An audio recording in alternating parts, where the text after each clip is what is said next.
would strike him with terror, and then all the people with him would flee.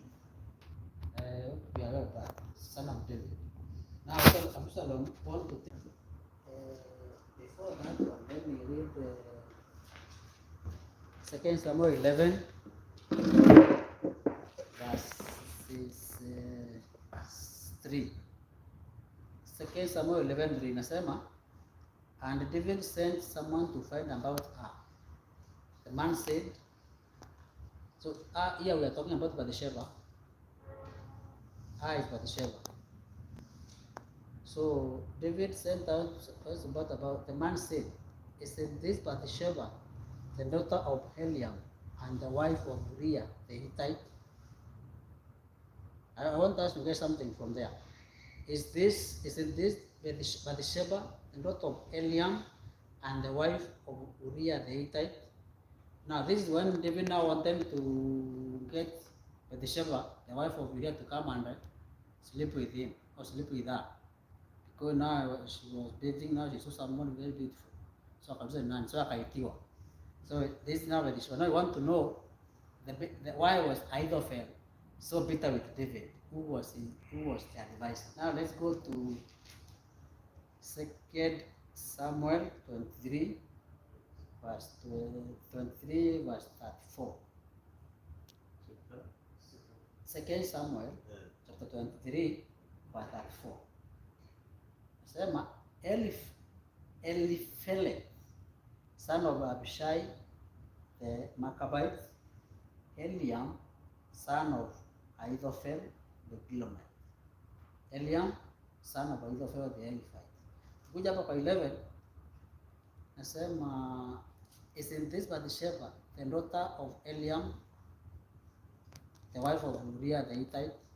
So your verse 23, it is listing the mighty men who was in the army of David, like the leader of troops of David army. So now Eliam was one of the commanders in the army of David. So if you read the whole of verse 23 from, and David put him in charge of his bodyguard. Among the that there were, so those that this Eliam was one of them. So now we want to know why was Ahithophel bitter, and we want to now learn to this bitterness. So Ahithophel, Uriah is daughter of Eliam.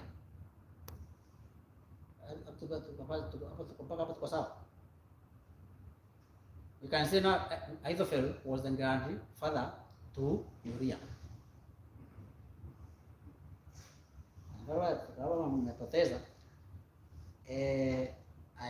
Let me read 11, 2 Samuel 11, verse 3.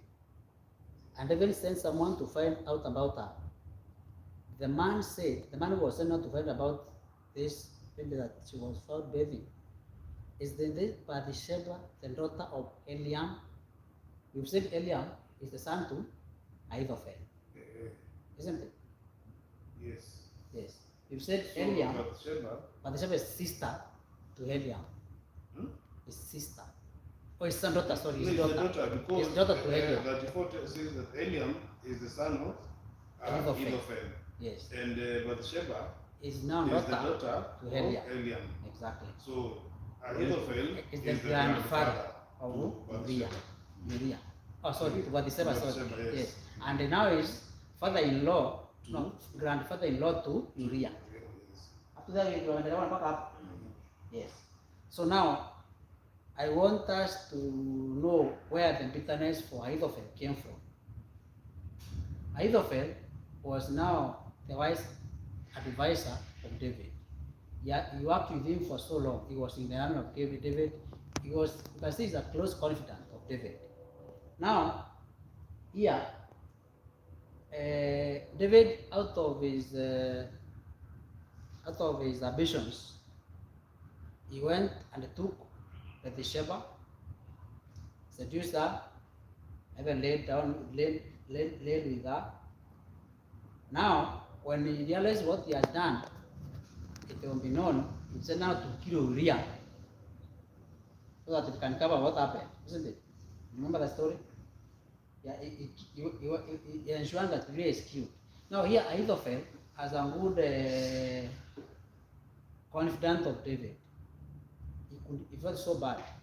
He has killed my grandson-in-law, and now he has also seduced my daughter-in-law. Granddaughter. Granddaughter. Grandchild, yeah. It's not grandchild, and the daughter in the same. So now this is where the evidence came from, because what David did to a friend, somebody who was more than a friend, if we can say so, because he was advised. He advised him in so many issues, so many matters, and it is where he advised, his counsel was so correct. If he tells go this way, because mostly was advising on matters of war and attacking the enemies, what he could have advised, that is what could have happened. So there is nowhere, because we read so many times in the Bible that David has never lost a battle, isn't it? All the battles that he pursued, he covered and he won. Now, the man behind that winnings was this Ahithophel, because he was his counselor. So now, I want us to look on how now this bitterness that Ahithophel harbored in his heart because of what was done to him by his friend David, or the king who was his friend. So this bitterness that Ahithophel had, he stayed with it for so long. I think it's around 10 years if you can get to the chronology of the Bible, from when what Bathsheba, what David did to Bathsheba, to this time now he is planning to have him killed. It's almost around 10 years. So he kept that pain of betrayal in his heart for so long. So when he kept this bitterness for all that long, when now he learned that the son of David, Absalom, wanted to overthrow his father so that he could take the kingdom or the authority, now he conspired now with Absalom. Now he saw, now nimepata chance for myself to revenge.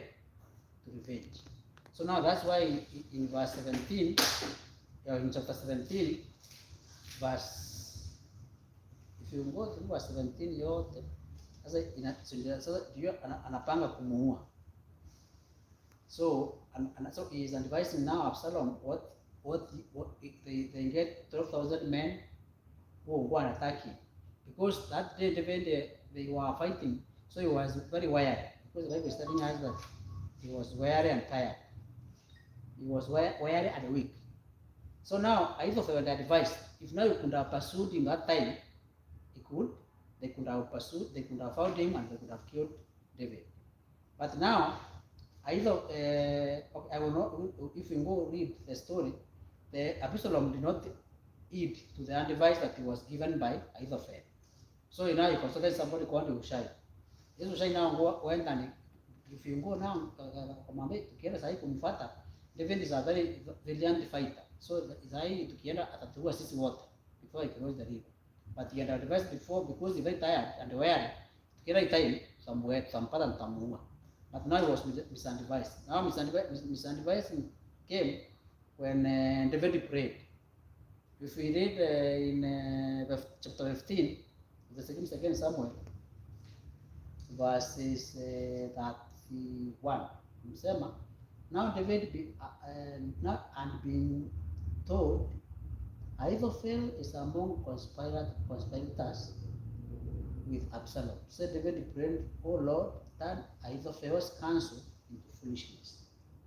So hapo David aliposikia Ahithophel wanapanga na kijana yake kumumaliza, sasa akaomba, akamwambia Mungu, turn the counsel of Ahithophel into foolishness. So now when Ahithophel told Absalom what to do, now Absalom was told by another prophet, somebody who has like prophetic powers, Hushai. Mkira saa hii hiyo time Absalom amesema hamtaweza kumpata David. He is a very strong fighter, atawamali. If you go through 16, that's how That's not why the ni iliingilia. Why ilichanganywa hiyo Ahithophel advice ikatanywa into foolishness. Sawa sawa. So when this council was turned into foolishness, now Ahithophel was felt so bad because now what he wanted to achieve, he would not have achieved. So it went like that, even mpaka yeye akaamua kujua yeye mwenyewe. If we read in verse 20, I think, of 17,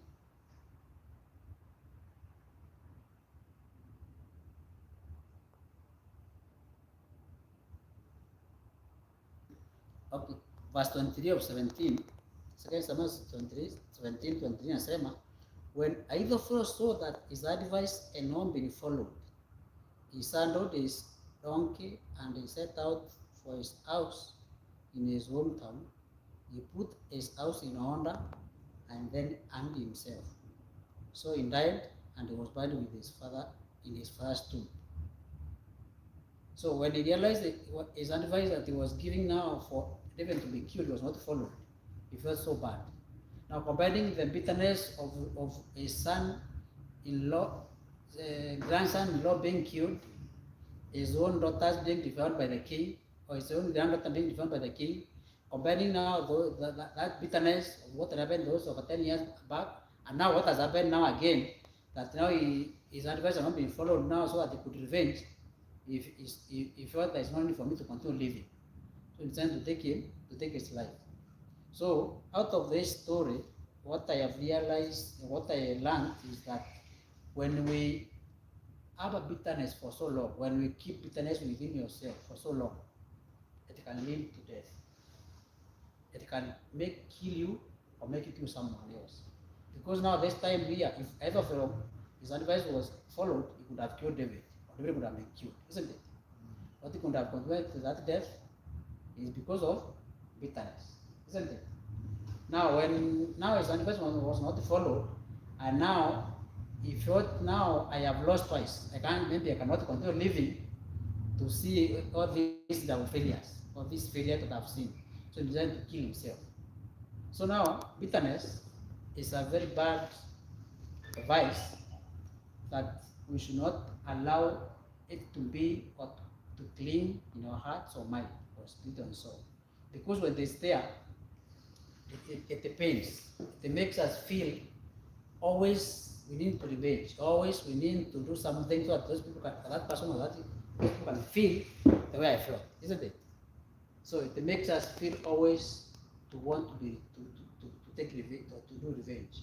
And when now it tells us it is God's business to avenge. It is God who should revenge. Now when we take the place of God to revenge for ourselves, now things get worse. Because of this story, how Ahithophel decided to take revenge for himself. It contributed to his death and having suffered all those. And when we allow that bitterness to have so much in us, it makes us feel, when you look, you start counting. I did this for him, I did this for him, I did this for her, I did this for her. So when you combine all those good that you've done and what you received as a return, as a give back, as in return for what you have given, you feel you are being so much lied to, isn't it? Now, if you